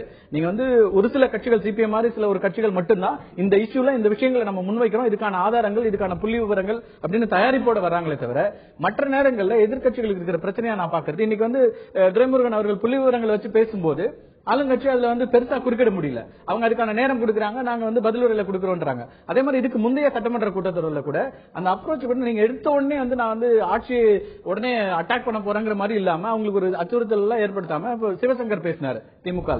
அவர் ரொம்ப எளிமையா ஒரு நட்போட இல்லைங்க, நான் எதுவும் எதிர்கட்சி எல்லாம் பேச போறது இல்லைன்னு சில ஒரு அந்த அவை ரொம்ப ஒரு இதோட போச்சு, கண்ணியத்தோட. என்னன்னா அவர் ஒரு குற்றச்சாட்டு வைக்கிறாரு, 2 பேருக்குமே. அவர் என்ன சொல்றாரு, ஒரு இதை வைக்கிறாரு, என்னன்னா ரெவென்யூ டிபார்ட்மெண்ட்ல போகும்போது ஆளுங்கட்சி ரொம்ப டிஃபென்ஸ் ரெவென்யூ டிபார்ட்மெண்ட்ல சில விஷயங்களை முன்வைக்கிறாரு. அப்ப உடனடியாக உதயகுமார் அதுக்கு ஒரு பதில் சொல்றாரு. அந்த பதில் அவர் ஏற்கனவே சொல்லியிருக்கிறாரு, பல முறை நான் சொல்ல விஷயம் தான், இதை மீண்டும் நான் சொல்ல வேண்டிய கடமை இருக்குங்கிறாரு. அப்ப சிவசங்கர் ஒரு நகைச்சுவையோட, அமைச்சர் அவர்கள் தாடியெல்லாம் வச்சு திருவள்ளுவர் மாதிரி இருக்காரு, ஒரு 2 வரியில பதில் சொன்னா நல்லா இருக்கும், திருவள்ளுவர் மாதிரி, திருக்குறள் மாதிரி அப்படின்றாரு. அப்ப அமைச்சரும் என்ன பண்றாரு, பேசிட்டு திருப்பி அவர் பதில் சொல்லும் போது, 2 வரியில சொன்னா புரிஞ்சுக்கிற மாதிரி இருந்தா பரவாயில்ல, நீங்க எவ்வளவு பெருசா சொன்னாலும் புரிஞ்சுக்க மாட்டேங்கிறீங்கன்னு சொல்லிட்டு, ஆனால் அந்த விவாதம் அதுக்கு பிறகு ஒரு நகைச்சுவோட போன பிறகு அவர் முழுக்க பேசி அமர்ந்தார். சிவசங்கருக்கான அந்த அவர் என்ன பேசணுமோ அதை முழுக்க பேசுவதற்கான வாய்ப்புகள் உண்டாச்சு. அப்ப அதுக்கான ஒரு சூழலையும் உருவாக்க வேண்டிய இடத்துக்கும் எதிர்க்கட்சி நிறைய நேரங்கள் என்னன்னா, எப்படா வெளிநடப்பு பண்ணலாங்கிற மாதிரியே இருக்கும் பல நேரங்கள் எதிர்க்கட்சி. அது என்ன காரணம் கேட்டீங்கன்னா, பெரும்பாலும் ஆளுங்கட்சியுடன் அமைச்சர்களாகட்டும், அவைத்தலைவராகட்டும், ஆளுங்கட்சி ஏற்று இவர்கள் ஏதாவது குற்றம் சாட்டி விடுவார்களோ நண்பர் மார்க்சிஸ்ட் உறுப்பினர் சொன்னது போல அது இங்கே பதிவாகிடும் என்ற அச்சத்தில் உடனே குறுக்கீடு செய்கிறார்கள். ஒரு எடுத்துக்காட்டாக சொல்ல வேண்டும் என்றால் நத்தம் விஸ்வநாதன் அவர்கள் கடந்த பேசும்பொழுது இந்த மாதிரி தளபதி அவர்களுக்கு ஒரு சவால் விட்டிருந்தார். இந்த மாதிரி தனது 1 மெகாவாட் மின்சாரமாவது உற்பத்தி செய்திருந்தால் நான் அரசியல் விட்டு சொன்னார். தயாரான்னு கேட்டார். எழுந்து பதில் சொல்ல அனுமதிக்கல, உட்கார வச்சுட்டாங்க. ஏன் பதில் சொல்ல அனுமதிக்கல? பதில் சொல்ல அனுமதிச்சிருக்கணும். சவால் விடுறாரு, பதில் சொல்ல எழுந்துக்கிறார் தளபதி அவர்கள், பதில் சொல்ல அனுமதிச்சிருக்கணும். ஆனா பதில் சொல்ல தடுத்துட்டாங்க. இப்படி எதிர்க்கட்சி உறுப்பினர்கள் ஆளுங்கட்சி அமைச்சர்களுக்கோ மற்றவர்களுக்கோ உறுப்பினர்களுக்கோ பதில் சொல்ல எழுந்தால் அங்கு அவர்கள் தடுக்கப்படுகிறார்கள். அந்த பதில்கள் பதிவு செய்ய தடுக்கப்படுகிறது. திராவிட முன்னேற்ற கழக ஆட்சி காலத்திலையும் இந்த ஆட்சி காலத்தில் எப்படி வைக்கப்படுதோ அதே போல குற்றச்சாட்டுகள் இந்த அளவுக்கு சஸ்பென்ஷன் பத்தி சொல்றோம். நீங்க தேமுதிகவுக்கு தோளோட தோள் நிக்கிறீங்க. இன்னைக்கு திமுக ஆட்சி காலத்துல எதிர்க்கட்சி உறுப்பினர்களை சஸ்பெண்ட் பண்ணதே முழு செஷன் சஸ்பெண்ட் செய்தால் கூட மற்ற எதிர்க்கட்சிகள் கோரிக்கை எடுத்துக்கிட்டால் அவர்கள் நீக்கப்பட்டு அவர்கள் மீண்டும் அவையில் அனுமதிக்கப்பட்டு அப்படிங்கிற சட்டமன்ற உறுப்பினர், அதிமுகவுடைய சட்டமன்ற உறுப்பினர் இப்படித்தான் எதிர்க்கட்சிகள் கோரிக்கை வச்சாங்க. மார்க்சிஸ்ட் கம்யூனிஸ்ட் கட்சி கூட கோரிக்கை வச்சு புரிஞ்சுக்கிறேன். அவருடைய சஸ்பென்ஷன் ரிவோக் பண்ணப்பட்டதா உடனடியா? அந்த கூட்டத்தோட முடிவதற்குள் ரிவோக் பண்ணிட்டாங்க. ஆனா இந்த கூட்டம் இதே போல என்மாசா வெளியேற்றப்பட்ட சம்பவங்கள் பாக்குறோம். இல்ல இதே போன்ற ஒரு குற்றச்சாட்டுகள் அந்த கட்டத்திலையும் பாக்குறோம் இல்லையா? இது தொடரக்கூடிய ஒரு விஷயமா இருக்கு. ஒவ்வொரு அதிமுகவுக்கும் திமுகவுக்கும் எக்ஸ்க்ளூசிவான ஒரு சூழலில் தான் அந்த நடவடிக்கை எடுக்கப்படுகிறது. இந்த தேமுதிக உறுப்பினர்களை பொறுத்தவரை என்ன பெரிய தவறு பண்ணாங்கன்னு சொல்ல முடியும்? ஒண்ணும் கிடையாது. அவர்கள் அவையை நோக்கி சென்றால் மக்களவையில் பார்க்காததா? மக்களவையில் சபைக்கு கேவல சட்டங்கள் நடக்காததா? அவை தனியரசு அவர்கள்ட்ட எடுத்துட்டு போறேன். இப்ப நீங்க கவன ஈர்ப்பு தீர்மானமாகட்டும் இதுவாகட்டும், இங்க திமுகவோ எதிர்கட்சிகளோ ஒரு விஷயம் இல்ல இது அவை நாகரிகத்துக்கு உட்படாது, இது குந்தகம் விளைவிக்கிறது அப்படின்னு சொல்லிட்டு வெளியேற்றிடுறீங்க. ஆனா இதே போல பிரஷர் டாக்டிக்ஸ நாடாளுமன்றத்தில் போடுறீங்க. உங்களுடைய கட்சியை சேர்ந்த நாடாளுமன்ற உறுப்பினர் மைக் எடுக்கிறாரு, பேப்பர் கிழிச்சு போடுறாரு. இது அவையோடைய மைய பகுதிக்கு திமுக குந்தகம் விளைவிச்சு அப்படிங்கிறீங்க. நீங்களே எதிர்கட்சியா இருக்கும் போது ஒரு யாஸ்டிக்கு, நாடாளுமன்றத்தில் ஒரு யாஸ்டிக்கு, ஆளுங்கட்சியா இருக்கும் போது இன்னொரு யாஸ்டிக். அது பேப்பரை வீசுறது, தன்னுடைய குறைஞ்சபட்ச உணர்வுகளை கோபத்தோட வெளிப்படுத்துறதுங்கிற பார்வை வேற. நீங்க வேணா இப்ப மக்கள் பாக்குறாங்க. இல்ல இல்ல நான் சட்டமன்றத்துக்கும் வெவ்வேறு விதியா? கட்டாயமா வெவ்வேறு விதி. நான் ஒரே நிமிஷம் நான் பதில் சொல்றேன். அங்க நீங்க போய் நாடாளுமன்றத்தில் பேரவைத் தலைவரை முற்றுகிட்டீங்கன்னா பேரவைத் தலைவர் அவையை ஒத்தி வீச்சிட்டு வெளியே உள்ள போயிடுவார். அது அவருடைய விருப்பம். ஆனா விதிகளின்படி ராஜ்யசபா ரூல்ஸோ லோக்சபா ரூல்ஸோ அது அனுமதிக்காது. அவர் நினைத்தால் இன்னைக்கு தமிழ்நாடு சட்டமன்ற சபாநாயகர் எடுக்கக்கூடிய அதே கடமையை வெளியேற்றவோ சஸ்பெண்ட் செய்யவோ அவருக்கு அத்தனை உரிமை இருக்கு. மரபுன்னு சொல்றேன். அந்த மரபு அங்கு பின்பற்றப்படுகிறது. இங்க மரபு ஆரம்பத்துல இருந்தே அப்படி இல்ல. இங்க பாருங்க, இங்க இப்படி போய் முற்றுகிட்ட பேரவைத் தலைவர் வெளியே போகணும்னு நினைச்சா சட்டமன்றம் ஒரு நிமிஷம் கூட நடக்காது. இப்படி போய் எல்லாரும் முற்றுகிட்டாங்க நடக்கக்கூடாது. இல்ல பாராளுமன்றமே போன பாரதிய ஜனதா கட்சி காங்கிரஸ் கட்சியை இப்படி நிர்பந்தப்படுத்தி பல நாட்கள் பல்லாயிரம் கோடி ரூபாய் இழந்த நிலைமையெல்லாம் நம்ம அப்ப கூட யோசிச்சோம். என்ன இந்த அளவு பாராளுமன்றத்தை முடக்கிறது, ஏராளமா ஆரோக்கியமா 130 கோடி மக்களினுடைய பிரச்சனைகளை விவாதிக்காம இப்படி போய் இப்படி ரொம்ப நேரத்தில் எல்லாரும் திமுகவுக்கு பங்கு இருக்கு, அதிமுகவுக்கு பங்கு இருக்கு, மற்ற கட்சிகளுக்கு பங்கு இருக்கு. அது இன்னும் நீங்க கூடுதலா பாருங்க. நீங்க நாடாளுமன்றத்தினுடைய அந்த உணர்வுபூர்வமான அந்த அவங்களுடைய போய் பேரவைத் தலைவர்கிட்ட வேண்டி கேட்கறதுக்கும் சட்டமன்றம் தமிழ்நாடு சட்டமன்றத்தில் கேரளாவில் நடந்தது நீங்க ஒரு முறை மக்கள் பாக்குறாங்க.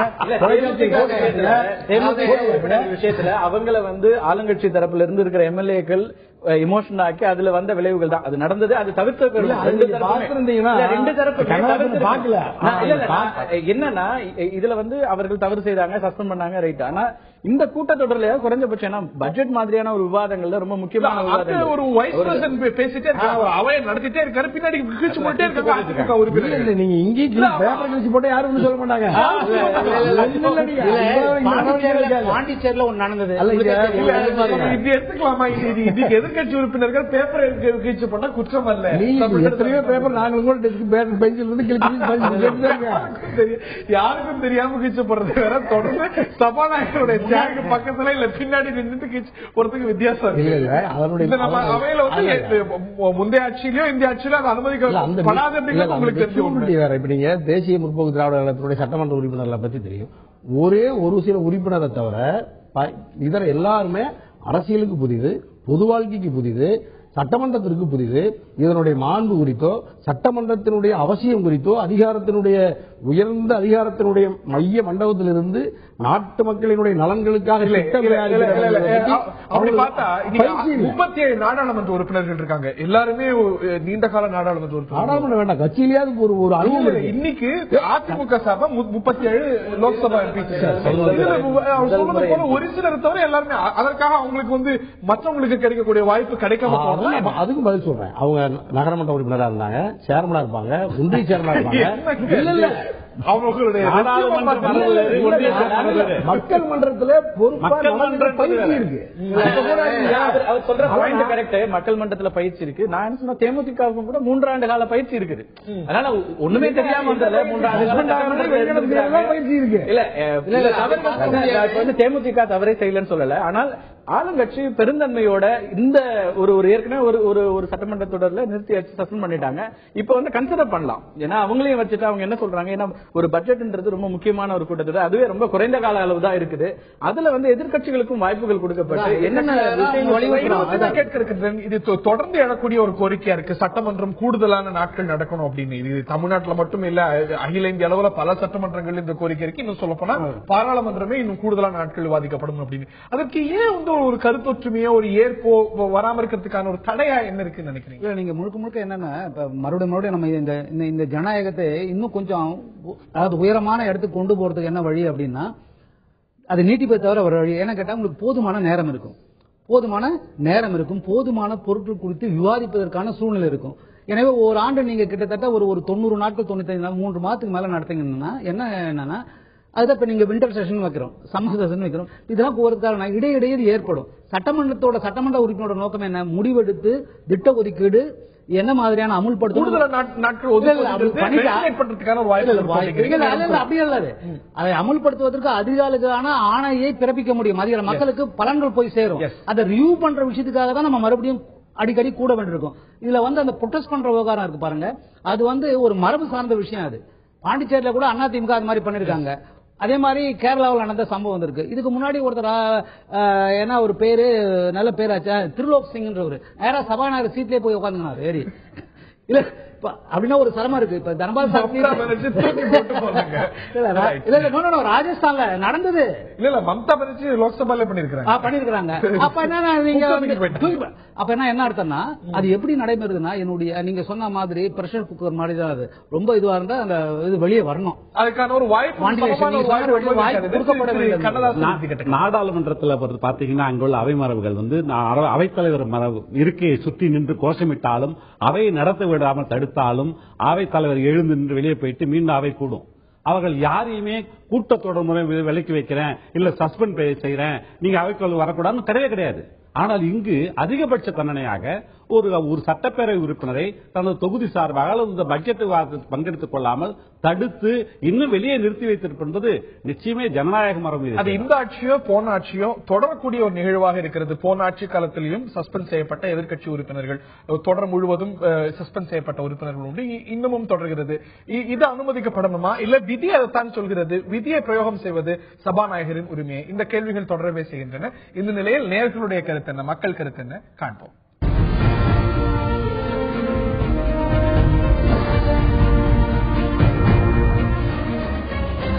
மக்களுடைய பார்வையில் சட்டப்பேரவையில் எதிர்க்கட்சிகளுக்கு உரிய வாய்ப்பு அளிக்கப்படுகிறதா என்ற கேள்விக்கு ஆம் என்று 10%, இல்லை என்று 76%, அவர்கள் அந்த வாய்ப்புகளை பயன்படுத்துவதில்லை என்று 14% சொல்கிறார்கள். இது மக்களுடைய பார்வையாக இருக்கிறது. நிச்சயமாக சபாநாயகருடைய பிரரோகேட்டிவ் தான். ஆனால் நிச்சயமாக எதிர்க்கட்சிகளுக்கும் ஒரு உரிய ஒரு வாய்ப்பு வழங்கப்படும் அப்படிங்கிறது ஒரு தொடர் விஷயமாக இருக்கிறது. இருவருக்குமே ஒரு சுமூகமாக அவையை நடத்தி செல்வதில் ஆளும் கட்சிக்கு மட்டுமல்ல எதிர்க்கட்சிகளுக்கும் அதே அளவுக்கு பொறுப்பு இருக்கிறது என்பதில் மாற்று கருத்தில்லை. ஒரு ஆரோக்கியமான விவாதம் நடக்கக்கூடிய அவையாக சட்டமன்றம் இருக்க வேண்டும், தொடர வேண்டும் அப்படிங்கிறது தான் பொதுவான எதிர்பார்ப்பு. நிகழ்ச்சியில் பங்கு பெற்ற தனியரசு அவர்களுக்கும் திரு பீமரா அவர்களுக்கும் திரு கண்ணதாசன் அவர்களுக்கும் அதே போல திரு கார்த்திகேய செல்வன் அவர்களுக்கும் நன்றி.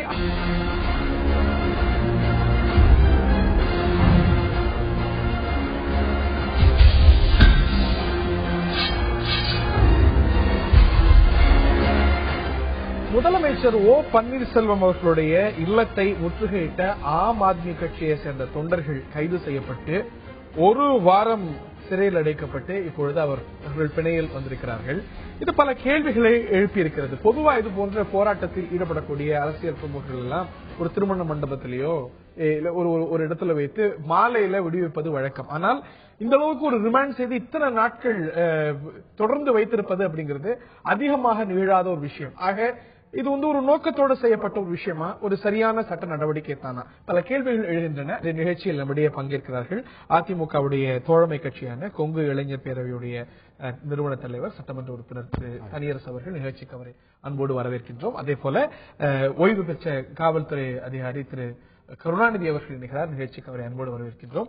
ஆம் ஆத்மி கட்சியை சேர்ந்த பிரமுகர் திரு பாசித் அவர்கள் நிகழ்ச்சியில் இணைகிறார்.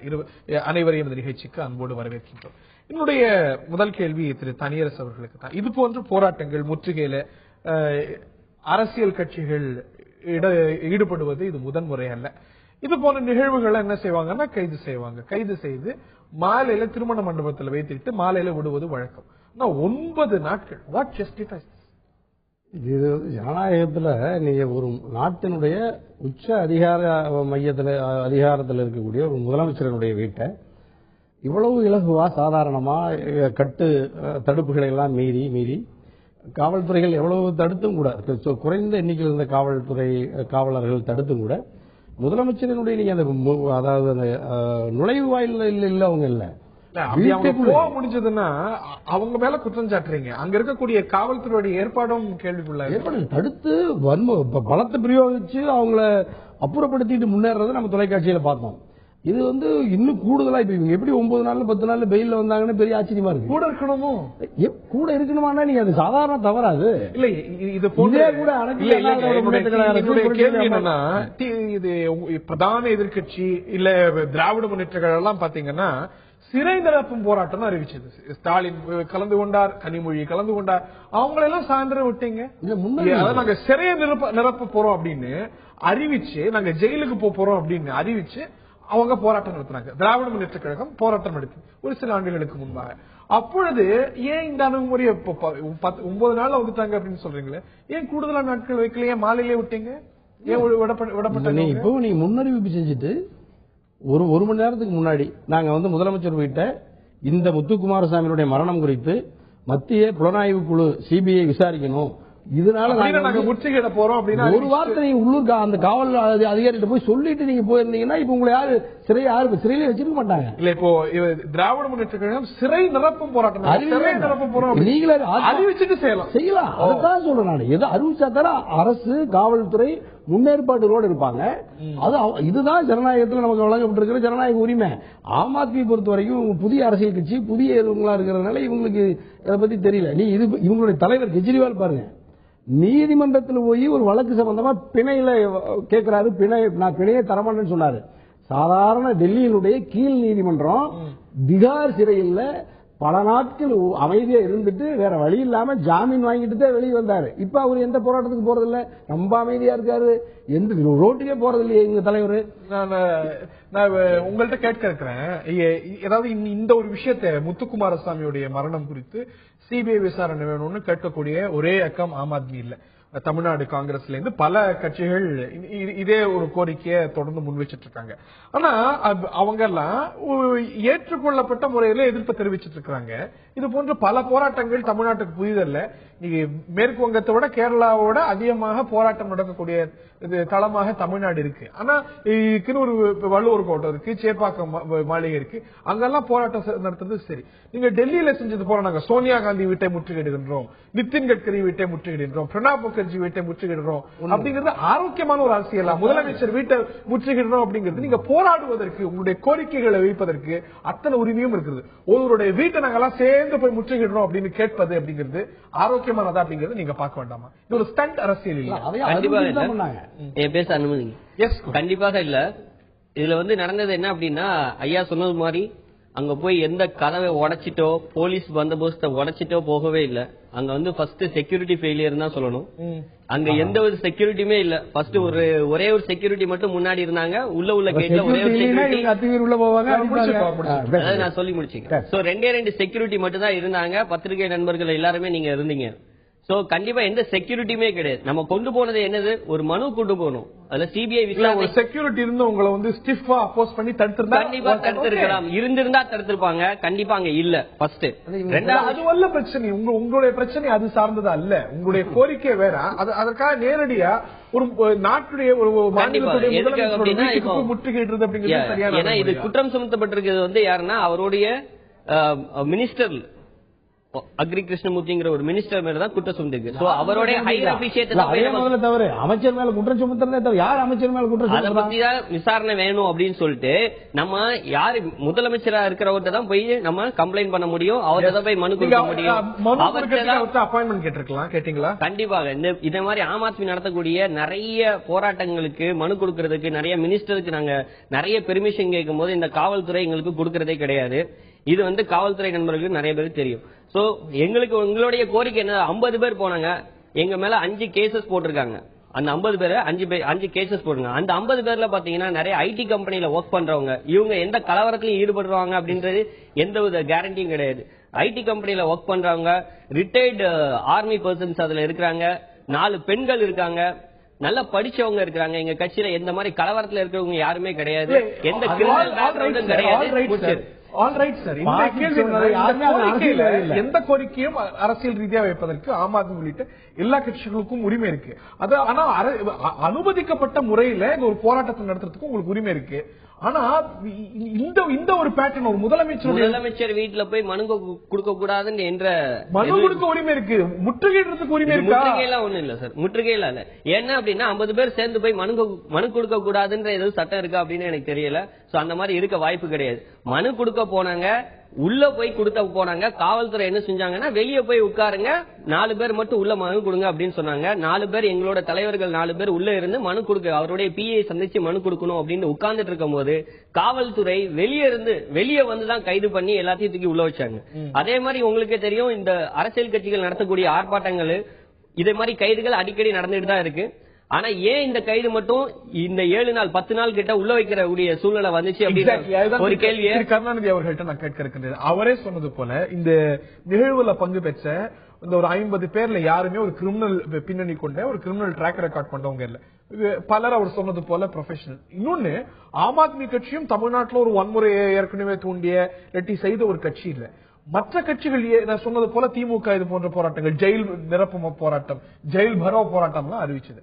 அவங்களுக்கெல்லாம் மாலையில விட்டுட்டு நீங்க ஆம் ஆத்மியை மட்டும் நீங்க ஒரு 9 நாள் வச்சிட்டு இருக்கீங்க அப்படின்னா ஏதோ ஒரு கிளியரான மெசேஜ் நீங்க கொடுக்க நினைக்கிறீங்க அப்படின்னு தானே அர்த்தம். இல்ல இது நடந்த நிகழ்வை பொறுத்துதான். அதாவது முதல்ல இது மிக மிக வன்மையாக கண்டிக்கக்கூடிய குற்றம். அது இது நீங்க சாதாரணமா ஒரு செக்ரட்டேரியட்ல கொண்டு போய் நீங்க மனு கொடுங்க, இல்ல ஒரு ஆபீஸ்ல கொடுக்கறதுல இருக்கு. It is residence. ஒரு CM residence he is also having his privacy.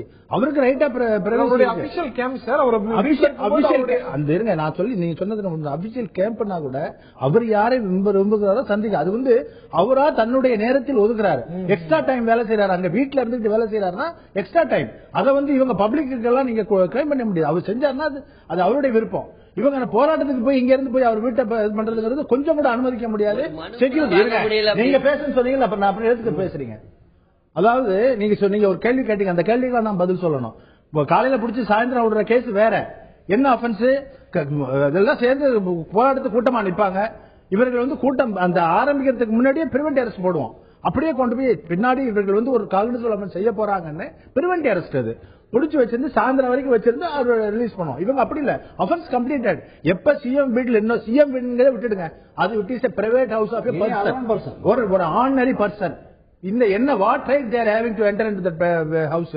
It is offense under section 457, 454. Day house breaking. நீ இல்லன்னா ஓபன் ஸ்பேஸ்ல என்டர் ஆயிருந்தா 448 trespass.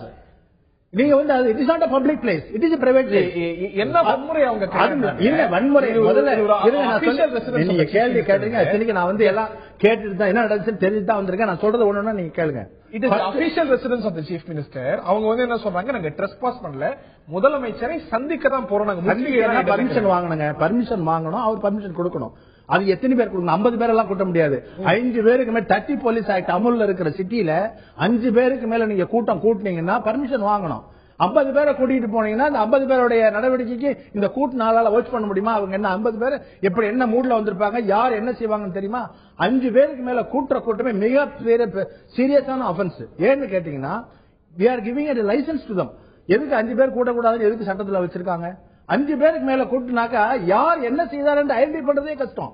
அதனாலதான் 5 பேருக்கு மேல கூட்டக்கூடாதுன்னு சொல்றோம். ரைட். அடிபட்டவனுக்கே தெரியாது நம்ம யார் அடிச்சா யார் குற்றம் அப்படிங்கிறது உங்களுடைய பார்வையாக இருக்கிறது. திரு கருணாநிதி சொன்னது போல திரு பாசித், இன்னைக்கு வந்து நீங்க முதலமைச்சரா மனுதான் கொடுக்க போறேன் அப்படின்னு யாருடைய இல்லத்துக்கும் போனாலும் ஒரு பிரைவேட் சிட்டிசனா இருக்கலாம், இல்லாட்டி ஒரு பப்ளிக் ஆபீஸ கொண்ட ஒரு நபரா ஒரு நண்பனை பார்க்க போறாங்க, அனுமதி இருக்கணும். நீங்க வந்து இந்த ஒரு நடைமுறையை தொடர்ந்து கடைபிடிச்சிட்டு வரீங்க. குஜராத் முதலமைச்சரா நரேந்திர மோடிய அப்பாயின்மெண்டே இல்லாம போய் நான் சந்திக்கிறேன் அப்படிங்கிறார் அரவிந்த் கெஜ்ரிவால். சோனியா காந்தி வீடு முற்றுகை, பிரணாப் முகர்ஜியோட இது வந்து ஒரு ஆரோக்கியமான அரசியலான ஒரு விஷயமா? இது வந்து வன்முறை இருந்ததா இல்லையாங்கிறத தாண்டி is it setting healthy presidents? இல்ல, எங்களுடைய மக்கள் வந்து கேட்கக்கூடிய கேள்வி, எங்களுடைய கட்சி வந்து கொண்டு வரக்கூடிய சிஸ்டம் என்னன்னா, முதலமைச்சரை ஈஸியா ஆக்சஸ் பண்ணணும் அப்படின்ற ஒரு விஷயத்தை தான் நம்ம நடைமுறைப்படுத்தணும். மக்களுக்கு வந்து ஈஸியா இருக்கணும். மக்கள் வந்து ஈஸியா இல்லங்கிறதுக்காக நீங்க என்கிட்ட அப்பாயின்மெண்ட் கேட்கறீங்க, நான் அனுமதிக்கல அப்படிங்கறதுனால எங்க வீட்டுக்குள்ள டைரக்டா வந்துருவீங்க. உங்க வீட்டுக்குள்ள வரல சார், நம்மளுடைய மனு கொடுக்க வரும். அங்க உள்ள பிஏட்ட கூட்டு அட்லீஸ்ட் முதலமைச்சர் வந்து தபால் மூலமா அனுப்பலாம், இல்லாட்டி அவருடைய தபால் மூலமா அனுப்புற மனுவுக்கு எந்த மாதிரி ரெஸ்பான்ஸ் இருக்கு உங்களுக்கு தெரியும். இந்த அளவுக்கு பண்ற போராட்டங்கள் எதில் எல்லா கட்சிகளுமே இப்படி போனதுனால சிபிஐ என்கொயரி உடனே வந்துருச்சா? கண்டிப்பா இதோட முயற்சி கண்டிப்பா நாங்க எங்களுடைய ஆம் ஆத்மி கட்சி தொடர்ச்சியா வந்து சிபிஐ என்கொயரிக்காக தொடர்ச்சியான போராட்டங்கள் கண்டிப்பா நடத்தும். அதுக்கு வந்து போலீஸ் பெர்மிஷன் இதே போல இது நீங்க வந்து மற்றவங்கள்ட்ட கடைபிடிக்கக்கூடிய இந்த அலை உங்கள்கிட்ட கடைபிடிக்கிறீங்களா? இப்ப உங்களுடைய நேஷனல் கவுன்சில் மீட்டிங்ல உங்க கட்சியை சேர்ந்த ஒரு டிசன்ட் உறுப்பினர் உள்ள விட மாட்டேங்கிறீங்க. ஆனா சீஃப் மினிஸ்டர் உள்ள கூப்பிட்டு 50 பேரா வருவீங்க, கூப்பிட்டு அனௌன்ஸ் தான் வருவீங்க, 50 பேரோட மனுவை பெற்றுக்கணுமா? இல்ல, கட்சிக்குள்ள நடக்கக்கூடிய விஷயங்கள் வந்து சில பேருக்கு மேல கட்சி வந்து தவறான விஷயங்கள் பண்றதுனால நடவடிக்கை எடுத்துட்டு இருக்கு. அது சப்ஜெக்டே வேற, டெல்லி நடந்தக்கூடிய உள்ள சப்ஜெக்டே வேற. இங்க வந்து ஃபார்மல் சிட்டிசன், இங்க வந்து நான் காமன் சிட்டிசன் அவங்கள விடல நீங்க. ஆனா நீங்க வந்து அவருடைய இல்லத்துல நீங்க அறிவிக்காத நேரத்துல 50 பேரை விட்டு மனுவை பெற்றுக்கணும் அப்படின்னு கோரிக்கை வைக்கிறீங்க. இது வந்து 2 விதமா எடுத்துக்கலாம் சார். கட்சிக்குள்ள நடக்கக்கூடிய விஷயங்கள் அப்படிங்கிற பத்தி நீங்க கேக்குறீங்க. ஏன் யோகேந்தர் யாதவ், பிரசாந்த் பூஷன் அதோட மெரிட்ஸ்குள்ள போல அதுல ஒரு அழகு இதுல ஒரு அழகு அப்படிங்கறது அப்படிலாம் கிடையாது. இது வந்து தமிழ்நாட்டுல உள்ள நடக்கக்கூடிய விஷயம். இந்த கவர்மெண்ட் வந்து யாரெல்லாம் எதிர்ப்பு தெரிவிக்கிறாங்களோ, யாரெல்லாம் வளர்ந்து வராங்களோ, புது புது இயக்கங்கள் வளர்ந்து வராங்களோ, போராட்டங்கள் எதிர்த்து ஊழலை எதிர்த்து வளர்ந்து வராங்களோ அவங்க எல்லாம் நசுக்க பாக்குறாங்க இந்த கவர்மெண்ட். அதுக்காக நாங்க நிறைய போராட்டங்கள் நடத்தியிருக்கோம், நிறைய மனுக்கள் கொடுத்திருக்கோம், மினிஸ்டர்ஸை பார்க்க நாங்க கேட்டிருக்கோம். எங்களுக்கு எல்லா விதமான கோரிக்கைகளும் எங்களுக்கு நிராகரிக்கப்பட்டிருக்கு. காவல்துறை உங்கள்கிட்ட வரேன்னா இது வந்து புதுசு இல்ல. இன்னைக்கு அதிமுக பொதுச் செயலாளர் இருக்கக்கூடிய ஜெயலலிதா இல்ல முன்னாடி அதிமுக தொண்டர்களே பல முறை போராட்டம் நடத்திருக்கிறாங்க.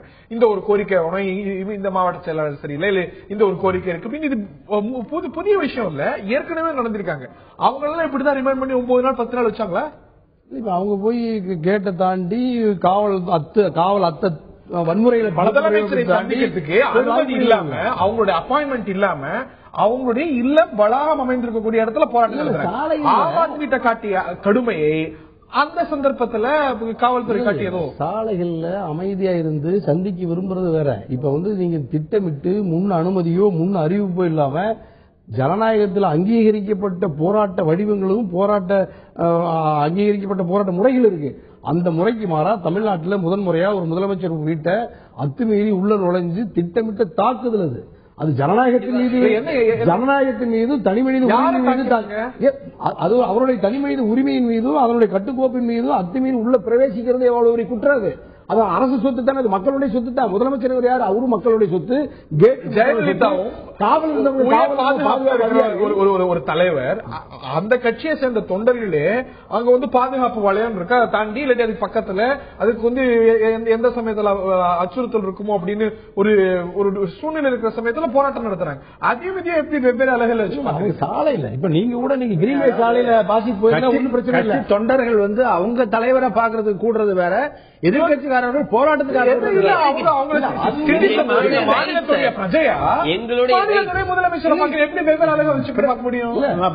சாதாரணமா பாக்கல. அவங்க என்ன பண்றாங்க, கோரிக்கையை வச்சு போய் எதிர்த்து நிக்கிறாங்க, அதான் ப்ரொடெஸ்ட் பண்றாங்க. ஒரு 50 பேரை கூட்டிட்டு போறாங்க, ப்ரொடெஸ்ட் பண்ணி போறாங்க. அது அனுமதி செக்யூரிட்டி ஃபெயிலியர் இருக்கு அப்படின்னு பார்க்கணும். ஒரு 50 பேர் ரொம்ப எளிமையா முதலமைச்சருடைய இல்லத்துல ஒரு குறிப்பிட்ட அளவு வரைக்கும் முன்னேற முடியும் அப்படின்னா, இன்டெலிஜென்ஸ் ஃபெயிலியர், செக்யூரிட்டி ஃபெயிலியர் ரெண்டுமே இருந்திருக்குன்னா ஏன்னு கேட்டீங்கன்னா, இவர்கள் வந்து கொஞ்சம் முன் யோசனையோட முதல்ல ஒரு 4 பேர் 5 பேர் கூடுனது மாதிரி போக்கு காட்டிட்டு, நாங்க மனு பார்க்க வந்திருக்கிறோம், 4 பேர் தான் போறோம்னு சொல்லிட்டு கொஞ்சம் கொஞ்சமாக கூடியிருக்கிறார்கள். அவர்கள் கொஞ்சம் எதிர்பார்க்கல. திடீரென்று என்ன பண்ணிருக்காங்க, அவர்கிட்ட சொல்லி பேசிக்கிட்டு இருக்கும் போதே முதல் கட்டத்தில் இருந்த சப் இன்ஸ்பெக்டர் தள்ளி விட்டுட்டு போயிருக்காங்க. அடுத்த கட்டத்தில் பிரஸ் பண்ணும்போது அது அவரையும் தள்ளிவிட்டு போயிருக்காங்க. இது கொஞ்சம் எதிர்பார்க்காத விதமான. அது கடைசியில போயிட்டு அந்த கேட்ல ரொம்ப பிரஸ் பண்ணி கூட முடியாம அந்த துப்பாக்கி எல்லாம் கீழே விழுந்திருக்குது. அதோட இன்னொன்னு என்ன நினைச்சிருக்காங்க அவங்க, இதுகளெல்லாம் லத்தி சார்ஜ் பண்ணி கலைச்சிட முடியும், அந்த அளவுக்கு ஒண்ணு முடியாம இல்ல. ஆனால் சிஎம் வீட்டுல இந்த மாதிரி ஒரு அசம்பாவிதம் நடக்கக்கூடாது, ஒரு லத்தி சார்ஜ் நடக்கக்கூடாது அப்படிங்கறதுக்காக அவர்கள் வந்து பொறுமையா இருந்திருக்கிறாங்க. அரசு மென்மையா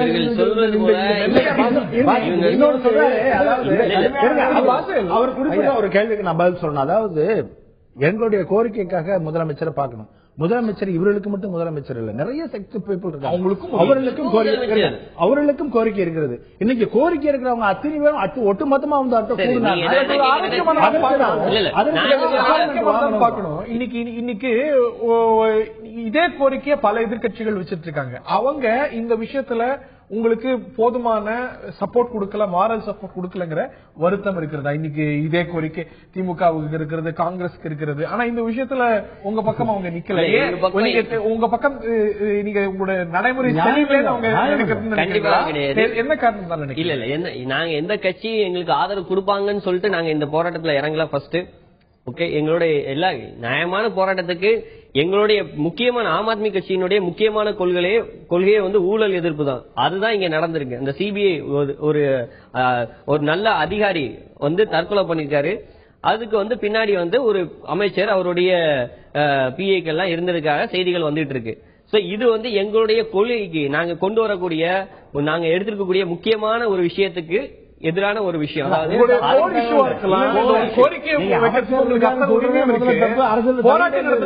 உரிமை இருக்கு, அரசியல் ரீதியா எதிர்கொள்றதுக்கு உரிமை இருக்கிறது, வழக்கு தொடுக்க உரிமை இருக்கிறது. All right. பட் ஆனா ஒரு முதலமைச்சருடைய இல்லத்துக்கு அத்துமீறி நுழைய நுழையவில்லை. ஃபர்ஸ்ட் அத்துமீறினா எப்படி அத்துமீறி நுழைஞ்சாங்க? ஒரு 50 பேர் போய் முதல் 4 பேர் கொஞ்சம் எல்லாரும் சேர்ந்து முதலமைச்சர் அவருடைய ஸ்பேஸ்ல நம்ம தான் சார் முதலமைச்சர்னு சொல்லிட்டு நம்ம இங்க பேசிட்டு இருக்கோம். ஆனா முதலமைச்சருக்கு எந்த பாதுகாப்பும் இல்ல. அங்க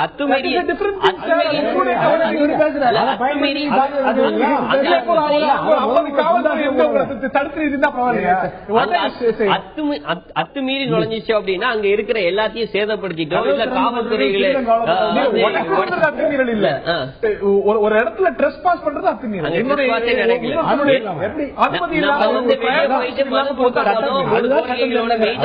சிபிஐ விசாரணை வேணும்னு சொல்லிட்டு மனு கொடுக்க போனோம்.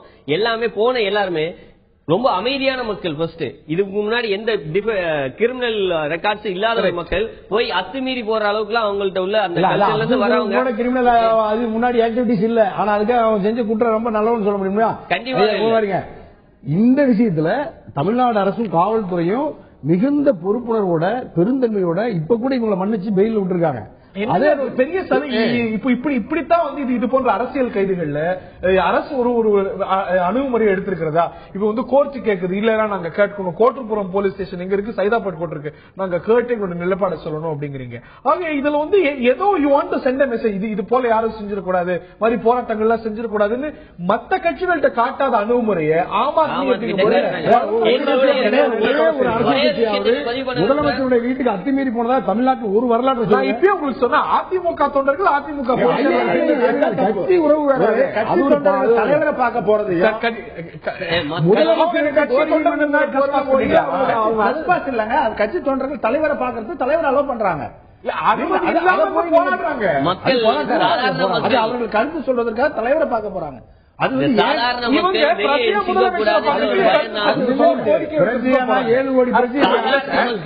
கட்சி தலைவரை தொண்டர் அணுகினா அது வந்து ஒரு சரியான அணுகுமுறை.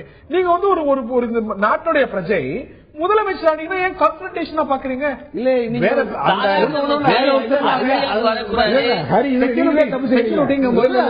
தவறான வாதத்தை முன்வைக்கிறீங்க. எந்த இடத்துல கட்சி தொண்டர்கள் அத்துமீறி பொதுச் செயலாளருடைய வீட்டுக்குள்ள போனாங்கன்னு ஒரு அடையாள போராட்டங்கிறது வேற. 50 பேரா போய் ஒரு ரக முதல்ல 4 பேர் போட்டு, அப்புறம் கேப் இல்லாம போட்டு, அப்புறம் தொப்பியை போட்டு